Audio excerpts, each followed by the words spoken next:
Hello, everybody. Welcome to another great episode of Distilled, Brewed, and yes, Reviewed. Well, I do everything that has anything to do with alcohol and coffee on this channel. And I've put a playlist together that's just astounding. Astounding. I put it together. It's kind of a trap because if you go into my playlist section, you're going to start reading the titles of those playlists. And you may never leave. But it'll be the happiest way to spend the rest of your life that you can think of. And it's free. Take that. Now, one of the playlists I have in there is bourbons. But then I have them broken down into some of the more popular ones and stuff like that. Some of the ones I reviewed more than others. And one of the categories I do have is Barrell Craft Spirits. That's this company here, located in the old Louisville, Kentucky. This is their new one, Barrell Foundation Bourbon, aged 5 years, a blend of straight bourbon whiskeys, 100 proof. Why is this different? What's the big deal on this?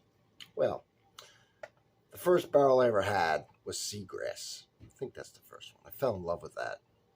It was worth every penny that I paid for that. And I really, really enjoy that. Now, I've never really had a bad bourbon, although I haven't really had one to me that really came to that Seagrass. They did a hell of a job with that Seagrass. But they put out a lot of cask strength stuff, and it's kind of expensive. Of course, they go above and beyond in their sourcing. I mean, they get this stuff from all over. A lot of times you'll see that they get whiskey from everywhere, and one of the places is Poland. I don't know what their agreement is with Poland, but I know, having been in the liquor industry, and I still am now, here in Louisville, Kentucky, which is where they're located, I've spoken to the representatives and stuff like that. And when they came to pour and different things, I've been in association with them. I know they get their glass. This bottle is made in Poland. Okay, they get their unique bottle made in Poland because we had a problem with glass a couple of years back. I don't know if you even were aware of it, but places weren't getting glass. And anything, especially stuff that had like a specialty bottle, they couldn't get it. And they were having problems with this one. Now, they are the mother company, or however you want to say it, of Stellum. Now, the bottle that Stellum's in, they bought, I think, 500,000 of those. Kind of a generic bottle, but they want to make sure it never ran out. They were projecting that would last them 10 years. So, but this bottle is from Poland. Now, what is this mixture here? Distilled in, so it has Tennessee whiskey, Indiana whiskey, Kentucky whiskey. That's actually the first one. Kentucky whiskey, Indiana whiskey, Tennessee whiskey, and Maryland whiskey. Probably Sagamore. Barrell Craft Spirits blends and bottles leading spirits that elevate barrels of whiskey into something greater than the sum of their parts. Barrell Foundation exhibits all the richness, complexity, and quality that one finds in a Barrell Craft Spirits bourbon. This is a classic bourbon that can be enjoyed neat, over ice, or in a cocktail. Blend it to never blend in. Derived mash bill, 73% corn, 23% rye, 4% malted barley. The Kentucky bourbon is 8 years old. The Indiana bourbon is 5, 6, and 9 years old. The Tennessee whiskey is 8 years old, and the Maryland whiskey is 5 and 6 years old. Since they have a 5-year bourbon in there, it has to be the lowest amount listed on the label. It is 5 years, 100 proof. Now, over ice, straight, or in a cocktail. So I think what they're coming out with here, instead of doing all their cask strength, which I would say you can't put it in a cocktail, but you generally don't. I think they're trying to blend one of the equal quality that they're known for in a reduced price, because this sucker's about $50 to $60 depending on where you buy it. Say a lot cheaper than a normal one. Reduced proof, hoping to get the flavor and open up a market of some over ice, because you spend the kind of money you spend on those cask drinks a lot of time, you're just kind of sipping that neat, right? You're certainly not, most probably not mixing it. Too expensive. But this one here hits the price point to be able to use it in a cocktail, put over ice all day. You can do that with anything anyway. That's a fine thing to do. And sip straight. So what we're going to do here now is see if it is good to sip straight. Okay. Let's see what we get out of this. All right. First crack.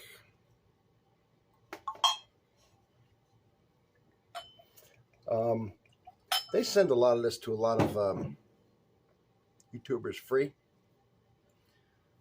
This is my first barrel that they've ever sent me. They did just send me that. All the other ones I reviewed, they did not send to me. Just this one. Still going to get an honest review. I mean, expect it to be good. Everything else they put out was good.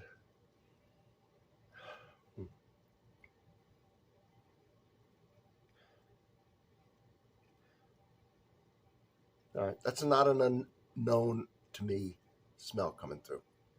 It's a sweet cola. Maybe even a cherry cola. I've had it on a few other bourbons.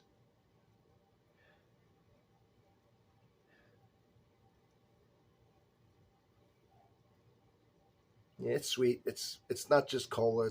It's honey.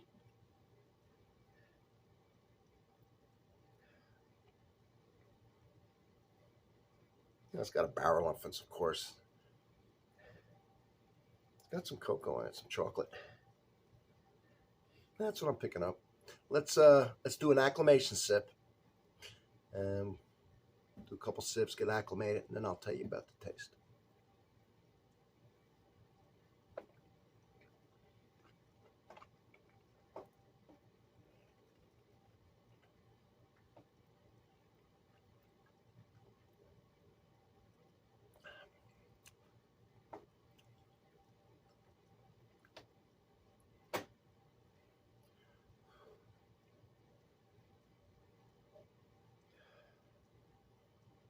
Smells even better now that I taste it. All right, let's do one more acclimation sip.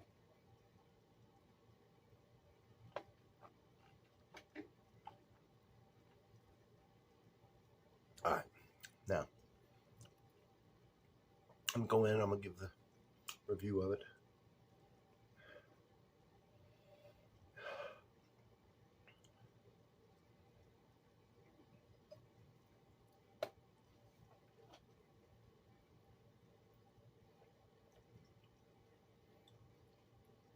The front's sweet. Front's very sweet up front. However you want to describe that. Brown sugar, honey. That's what most people are going to be saying. It's got a nice toffee, which is a sugary type. It's a sweet bourbon. There's a wood influence on the finish. Get a little bit of that tannin.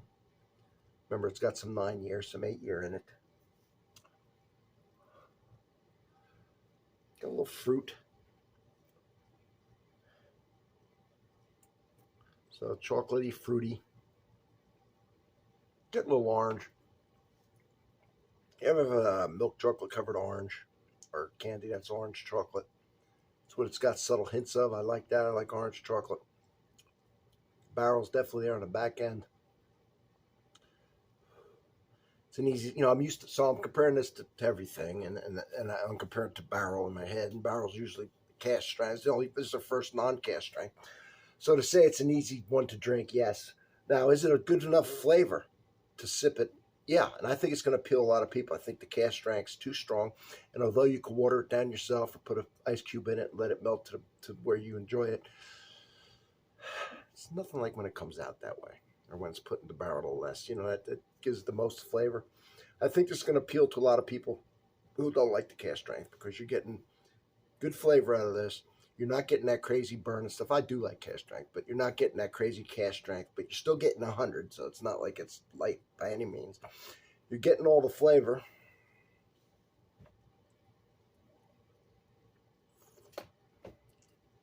And for $50, you're not afraid to mix this, see? You're not afraid to mix it, so you can have it out. People who like bourbon could be sipping it, enjoying it. They know Barrell. They're going to go for it. They're going to enjoy it. And then those that want to put it in a little something or make a cocktail or whatever, it's not the end of the world. It's nice. You give them a nice 100 proof push on this. And so, yeah, I think it does what it's supposed to do. Right? It does what it's supposed to do. It'll get some good write-ups. I love that they came out with this. A whole new market, see. The lower proof, the lower price. And because of that, being able to do more with it without feeling guilty, if you know what I mean. All right. Well, thank you. Hope you enjoyed it. Check out the playlist. I actually have a barrel bourbon playlist, along with many others: Old Forester, Woodford Reserve, Jim Beam, so on and so forth. Heaven Hill, and you know what? As always, I'm going to see you on the next one.